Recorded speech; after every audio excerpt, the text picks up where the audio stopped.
Welcome to our online education channel. Student, তোমরা কেমন আছো? আশা করছি ভালো আছো। আমরাও ভালো আছি। স্টুডেন্ট, তোমরা আমাদের চ্যানেলটি ভালো লাগলে সাবস্ক্রাইব করে দেবে, লাইক করবে, আর অবশ্যই কমেন্ট করে জানাবে কেমন লাগছে। আমরাও অনেক কষ্ট করে সময় ব্যয় করে অঙ্কগুলো করাই, তোমরাও সময় ব্যয় করে বসে বসে অঙ্কগুলো দেখবে, তাহলে জানবে যে অঙ্কগুলো তোমাদের জন্যই করাচ্ছি। স্টুডেন্ট, তোমরা ভালো তৈরি হয়ে যাবে। তাহলে আজকে করাচ্ছি প্রশ্নমালা 48, পুনবেশ জানা আর ক্লাস 3। ঠিক আছে, 47 অনুশীলনী সম্পূর্ণ সমাধান হয়ে গেছে। এবার 48 অনুশীলনী করাচ্ছি। তাহলে একের দাগে অঙ্কটা কি বলছে? 325কে 240 দিয়ে গুণ করলে যে গুণফল হয়, যে গুণফল হয়, কোনো সংখ্যাকে 65 দিয়ে গুণ করলে সেই গুণফল হবে। তাহলে কি বলছে? 325কে 240 দিয়ে গুণ করলে যে গুণফল হয়, কোন সংখ্যাকে 65 দিয়ে গুণ করলে সেই গুণফল হবে। তাহলে আমি করে নিচ্ছি কি, 325কে 325কে 240 দিয়ে গুণ করে নিচ্ছি। গুণ তো তোমরা সবাই জানো, এটা গুণ করে গুণফল হয়েছে 78,000 হয়েছে। এবার বলছে যে সংখ্যা হবে 78,000, যে সংখ্যাটা হলো গুণফলটা, তাকে 65 দিয়ে আবার গুণ করে দেখছি, হলো 1200। 65 একে 65, 5 কত দাও 8, 3 দাও 8, 1 কত দাও 7, 6 কত দাও 7, 1 দাও 7, 0 করতে 0, 65 দুগুণে 130। তাহলে দুটো শূন্য যে নামলো, এই যে দুটো শূন্য, ওই দুটো শূন্য এধারে বসে গেল। তাহলে প্রথমে কি করলাম? 325কে 240 দিয়ে গুণ করলাম, গুণফল যেটা হলো 78,000, তাকে 65 দিয়ে আবার ভাগ করলাম, ভাগফল যেটা হলো 1200। তাহলে সংখ্যাটা কি হবে? বলছে যে সংখ্যাটি বেরোবে সে, তাহলে 65কে 1200 দিয়ে গুণ করলে গুণফল সেই সংখ্যাই হবে। মানে এই দুটো দিয়ে যে সংখ্যা গুণ করেছো, সে যে গুণফলটা হয়েছে সেইটা দিয়ে আমি 65কে ভাগ করে বুঝে নিলাম। তাহলে 1200 দিয়ে গুণ করলে এই সংখ্যাটাই আসবে। এটাই হচ্ছে উত্তর। তারপর চলে এসো 2-এর দাগে। 2, 3, 5 এই তিনটি সবকটি অঙ্ক দ্বারা যতগুলি সংখ্যা হতে পারে তাদের যোগফল নির্ণয় করো। প্রথমে 2 দিয়ে যতগুলো করা যায় করেছি, 2 দিয়ে একবার, 3 দিয়ে একবার, 5 দিয়ে একবার, আবার 2টাকে সামনে লিখে 2 দিয়ে একবার, 3টাকে সামনে লিখে, 5টাকে সামনে লিখে করেছি। এই এতগুলো, একটা, দুটো, 3টে, 4টে, 5টা, 6টা সংখ্যা হয়েছে। এই 6টা সংখ্যাকে যোগ করে দেখেছি, যোগফল হচ্ছে 2220। তাহলে এদের যোগফল হচ্ছে 2220। এটাই উত্তর। অঙ্কটা বলেছে 2, 3, 5 এই তিনটি সংখ্যার দ্বারা সবকটি অঙ্ক দ্বারা যতগুলি সংখ্যা হতে পারে। তাহলে কতগুলি সংখ্যা হতে পারে? এই 6টা সংখ্যা হতে পারে। এই 6টা সংখ্যার যোগফল যা হবে সেটাই উত্তর হয়েছে। 3-এর দাগের কি বলছে? 3-এর দাগেরটা আমি বই থেকে দেখাচ্ছি তোমাদেরকে অঙ্কটা। 3-এর দাগে বলছে, একটি ছেলে গুণের অঙ্ক করবার সময় একটি সংখ্যা মুছে ফেলল। তার খাতায় অঙ্কটিকে এখন নিচে লিখিত অবস্থায় দেখা যাচ্ছে। কোন সংখ্যাটিকে ছেলেটি মুছে ফেলেছিল? কি বলছে? আর একবার শোনো। একটি ছেলে গুণের অঙ্ক করবার সময়, মানে গুণ করার সময়, একটা সংখ্যা মুছে ফেললো। কোন সংখ্যাটা সেটা? তার খাতায় অঙ্কটিকে এখন নিচে লিখিত অবস্থা দেখা যাচ্ছে। কোন সংখ্যাটিকে সে মুছে ফেলেছে? তাহলে নিচে বলেছে 351কে এটা হচ্ছে এটা গুণকটাকে মুছে ফেলেছে, দিয়ে এবার গুণ ফলটা বেরিয়ে এসেছে এত। তাহলে এইটা গুণকটা কত হবে এইটা চেয়েছে। তাহলে আমি কেমন করে করেছি? আমি করেছি এই যে 351 যেটা ওপরে লিখেছে, 351 যে সংখ্যাটা লিখেছে ওপরে, এই যে গুণক লিখেছে, এই 351কে এই গুণফল দিয়ে ভাগ করেছি। 351কে গুণফল দিয়ে ভাগ করেছি। ভাগফল কত হয়েছে? 351 দুগুণে 702, দিয়ে এইটা এলো বিয়োগ করে, দিয়ে আবার 3 খাইয়ে 1053, দিয়ে আবার 702 এলো, আবার 2 খাইয়ে 702। তাহলে অঙ্কটা মিলে গেল। তাহলে কোন অঙ্কটা লিখতে ভুল করেছিল?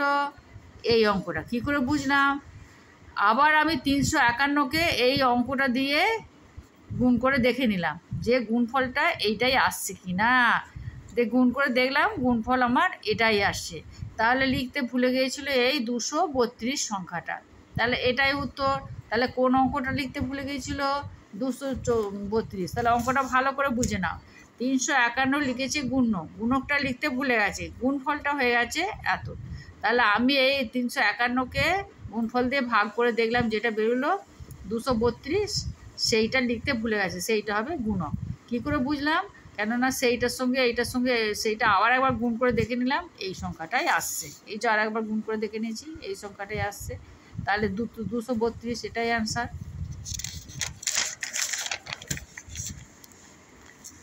তারপর চলে এসো 4-এর দাগে। 4-এর দাগে কি বলছে? ঘোড়ার গাড়ি সমেত একটি ঘোড়ার মূল্য 12,75,000 টাকা।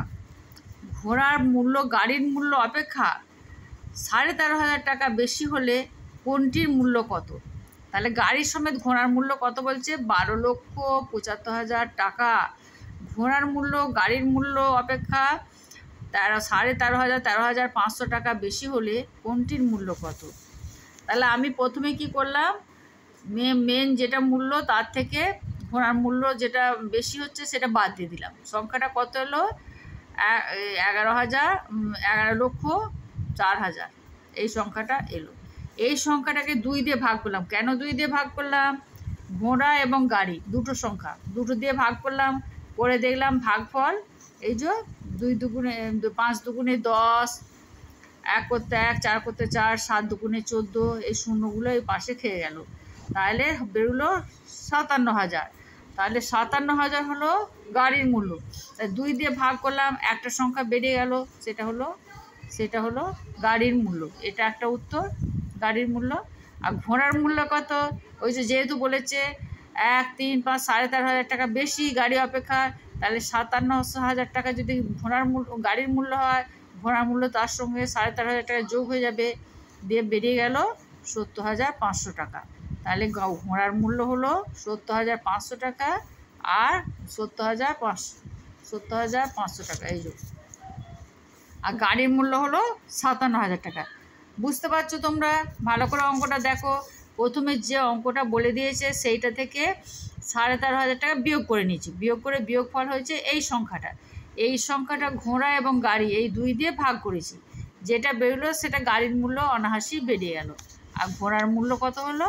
ওইটার সঙ্গে যেটা বেশি টাকা লেগেছে, ঘোড়ার টাকা বেশি দাম, সেটা যোগ করে নিলাম, তাহলে উত্তরটা বেরিয়ে গেল।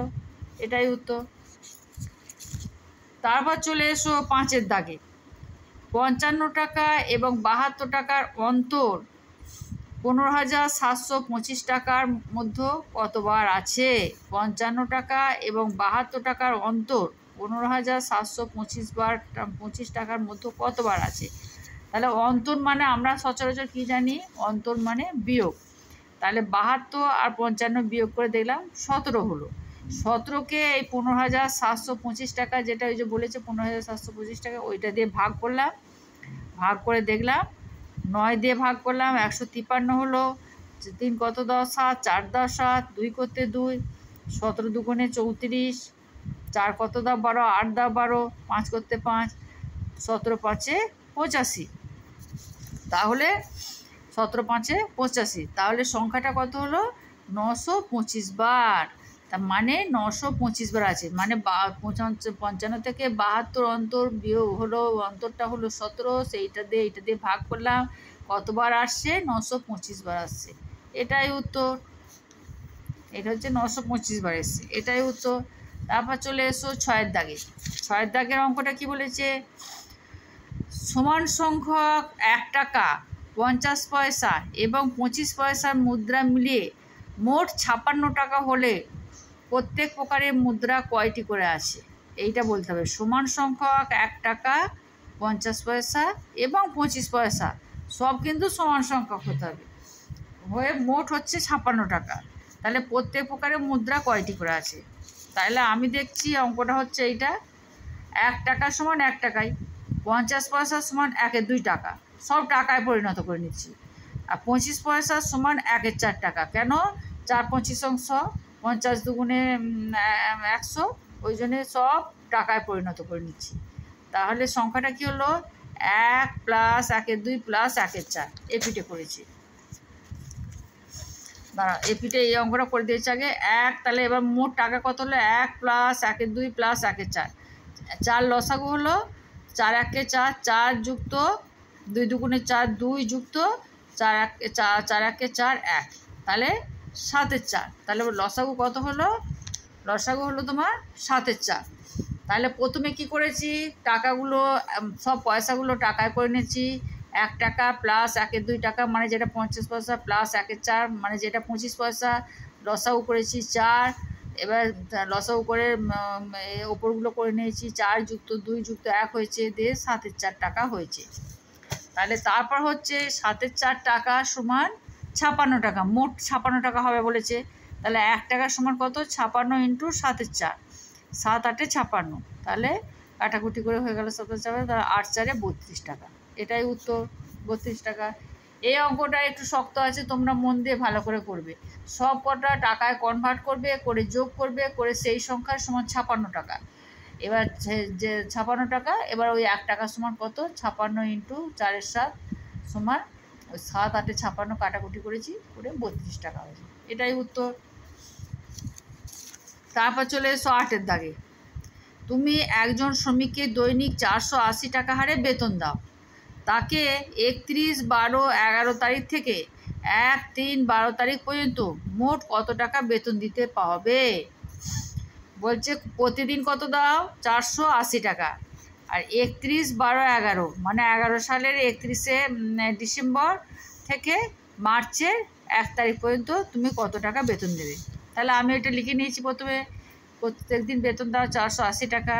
31/12/11 সমান 1 দিন, 31 তারিখটা 1 দিন দিচ্ছ।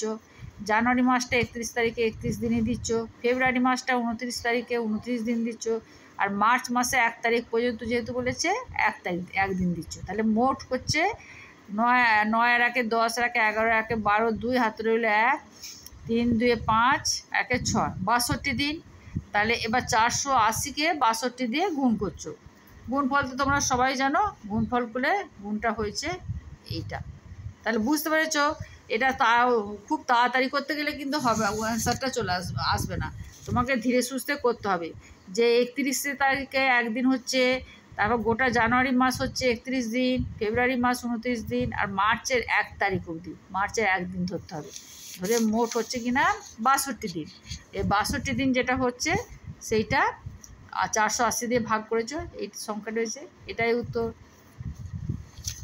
তারপর চলে এসো 9-এর দাগে। 9-এর দাগে কী বলছে? মন দিয়ে করবে স্টুডেন্ট তোমরা। এটা একটু ঘুরিয়ে দেওয়া আছে, করলে মন দিয়ে করলে খুব সহজ লাগবে। 15টি ছাগলের দাম 10টি ভেড়ার দামের সমান, এবং এই 25টি প্রাণীর একত্রে মূল্য 1,03,500 টাকা। একটি ছাগল ও একটি ভেড়ার মূল্য কত? তাহলে 15টি ছাগলের যত দাম হয় 10টি ভেড়ার দামের সমান, এইটা বার করতে হবে। তাহলে আমি কি বার করেছি? আমি অঙ্কটা কি করেছি? 15টি ছাগল প্লাস 10টি ভেড়া সমান 10,35,000, মানে 10,03,500 টাকা। 15টি ছাগলের দাম 10টি ভেড়ার সমান। তাহলে আমি এরকমও লিখতে পারি 15টি ছাগল প্লাস 15টি ছাগল, কেননা 10টি ভেড়ার সমান যেহেতু, তাহলে 10টি ভেড়া মানে 15টা ছাগল, আর একটা লিখে নিচ্ছি 10টি ভেড়ার জায়গায়, তাহলে সমান এত টাকা। তাহলে 30টি ছাগল সমান কী করে লিখলাম বুঝলে তো তোমরা? 15টা ছাগল 10টা ভেড়ার সমান যেহেতু বলেছে, তাহলে 15টা ছাগল প্লাস 15টা ছাগল করে নিচ্ছি, সবার এত টাকা। আর 30টা ছাগল সমান যে টাকাটা বলেছে এত টাকা। তাহলে একটি ছাগল সমান এত বাই 30, দিয়ে 0 0 কাটলাম, 3 কেটে এই সংখ্যাটা এলো 3,450 টাকা। এইটা বেরিয়ে গেল একটি ছাগলের দাম। এইটা একটা উত্তর হয়ে গেল। তারপর হচ্ছে ভেড়ার দাম। 10টা ভেড়ার দাম সমান ওই যে 15টা ছাগল ধরে নিয়েছিলাম বলে 15 গুণিত 3,450 টাকা। তাহলে একটা ভেড়ার দাম কত? 15 গুণিত 3,450 বাই 10। এই 10টা ভেড়ার দাম যেহেতু উপরে ছিল, আর একটা ভেড়ার দাম তলায় লিখে দিয়েছি ওই কি নিয়মে, যে 0 0 কেটে গেলাম, যে 15 গুণিত 345 সমান 5,175 টাকা। তাহলে একটা ভেড়ার দাম হলো 5,175 টাকা, আর একটা ঘোড়ার দাম, একটা ছাগলের দাম হলো 3,450 টাকা। তাহলে অঙ্কটা বুঝতে পারলে তোমরা? 15টা ছাগল আর 10টা ভেড়ার সমান এত টাকা, 15টা ছাগলের দাম 10টা ভেড়ার সমান, তাহলে আমি লিখতে পারি 15টা ছাগল প্লাস 15টা ছাগল সমান এত টাকা। তাহলে 30টা ছাগল সমান এত টাকা, একটি ছাগল সমান এত বাই এত। এবার কাটাকুটি করে এই সংখ্যাটা এসছে, এটা একটি ছাগল বেরিয়ে গেল। আর ভেড়ার দাম 10টা, 15 গুণিত এত সংখ্যাটা বাই 10 দিয়ে কাটাকুটি করে এই সংখ্যাটা এসে গেছে। এইটাই হলো উত্তর। তাহলে এইটা একটু বুঝে করলেই করতে পারবে, একটু বুঝে একটু মন দিয়ে করবে তোমরা, তাহলে অবশ্যই করতে পারবে। তারপর চলে এসো 10-এর অঙ্ক। 10-এর অঙ্কটা কি বলছে? প্রথম বাসের গতিবেগ ঘন্টায় 50 কিমি এবং দ্বিতীয় বাসের গতিবেগ মিনিটে 900 মিটার। এটা হচ্ছে ঘন্টায় কিলোমিটার, এটা হচ্ছে মিনিটে মিটার। সংখ্যাটা তফাৎ বুঝতে হবে। হ্যাঁ, কোন বাসটি দ্রুতগামী এবং কত বেশি দ্রুতগামী। তাহলে ঘন্টায় এটা 50 কিলোমিটারটাকে মিটারে পরিণত করে নেবো, আর এটাও ঘন্টা আমি করে নেবো, মিনিটটাকে ঘন্টা করে নেবো। তাহলে সংখ্যাটা এইটাই হবে। বলছি প্রথম বাসটি এক মোটে কিছু মানে প্রথম বাসটি 60 মিনিটে যায় 50,000 মিটার, বুঝছো? 50 কিমি মানে 50,000 মিটার। দ্বিতীয় বাসটি 60 মিনিটে যায়, দ্বিতীয় বাসটি 1 মিনিটে বলেছে, কিন্তু 60 মিনিট আমি ঘন্টায় একই সংখ্যা করে নিচ্ছি, মানে দুটো মানে 1 ঘন্টায় যায়। 900 গুণিত 60 সমান 54,000 মিটার। তাহলে দ্বিতীয় বাসটির গতিবেগ বেশি। কত বেশি? 54,000 মাইনাস 50,000 সমান 4,000 মিটার বেশি। সেটা কত? ঘন্টায়, মানে ঘন্টায় 4,000 মিটার বা 4 কিমি বেশি। কিলোমিটার এলে 4 কিমি হয়ে যাবে। তাহলে প্রথম বাসটি দুটো কি আমি ঘন্টায় পরিণত করলাম, মানে 60 মিনিটে, আর এই ধারটা মিটারে পরিণত করলাম। কিলোমিটার ছিল 50 কিমি ছিল, সেটা 50,000 মিটার করলাম। এটাকে 60 মিনিটে করে 54,000 মিটার করলাম। তাহলে দ্বিতীয় বাসটি গতিবেগ বেশি 4,000 মিটার, মানে 4,000 মিটার ঘন্টায় বা 4 কিলোমিটার। এটাই উত্তর। তাহলে স্টুডেন্ট আজ এত অবধি রইল, এরপর আবার আগামী দিনে আসবো। এই অঙ্কগুলো যত অনুশীলনী শেষের দিকে আসছে তত একটু টাফ হচ্ছে, তোমরা একটু মন দিয়ে দেখবে। সামনে তোমাদের সব পরীক্ষাগুলো আছে, এই নভেম্বর মাসে সব অ্যানুয়াল পরীক্ষা আছে, তারপর সব কম্পিটিটিভ এক্সামে বসবে। অবশ্যই অঙ্কগুলো মন দিয়ে দেখবে, আর আমাদের পুরোনো ভিডিওগুলোও দেখবে, তাহলে তোমরা সব অঙ্কই পারবে। তাহলে আর কোনো তোমাদের আটকাবে না, কোনো কিছু অসুবিধা হবে না। 100 পেতে চাও তো সহজেই এই অঙ্কগুলো পেয়ে যাবে। এই অঙ্কগুলো করলে সহজেই তোমরা 100 পেয়ে যাবে। Thank you. তাহলে এখানেই শেষ করলাম।